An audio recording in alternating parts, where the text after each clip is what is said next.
L'astrologie, comme la langue,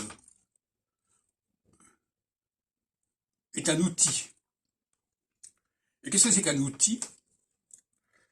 C'est quelque chose dont les gens vont se servir, qu'ils vont utiliser, et qui a un mode d'emploi.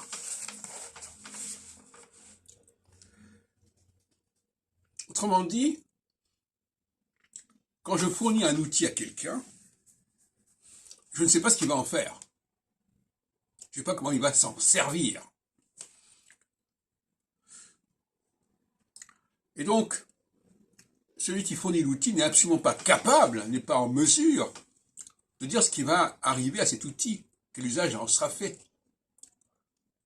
Même par exemple aux États-Unis, quand on vend des armes à feu, on ne sait pas ce qui va en sortir, comment ça va être utilisé. Donc, quand quelque chose est un outil, il n'y a pas d'obligation du vendeur à dire ce qui va être fait de cet outil. Prenons le cas de l'astrologie. L'astrologie est un outil pour moi. Et je peux l'améliorer. Je l'ai amélioré. Je l'ai réformé. Je l'ai restauré. Mais c'est un outil. C'est-à-dire que à chacun de s'en servir. C'est une grille de lecture, à chacun de s'en servir. C'est pas à moi de dire comment on se sert de cet outil.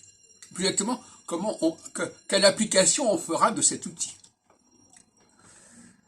Par ailleurs, par définition, un outil peut avoir plusieurs applications, par plusieurs acteurs. Si je vois un marteau, je ne sais pas ce qui va devenir des milliers de marteaux que j'aurais vendus. Et qu'est-ce que ça va devenir? Donc, l'astrologue n'a pas à dire, l'astrologue n'a pas à utiliser cet outil.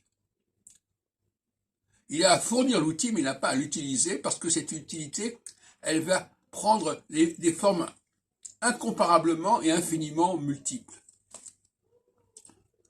Donc, l'astrologue doit simplement fournir l'outil, expliquer son mode d'emploi, mais refuser d'utiliser l'outil lui-même.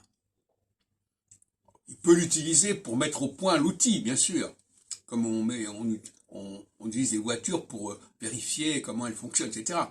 Mais une fois que l'outil est terminé et accompli, il doit vivre sa propre vie.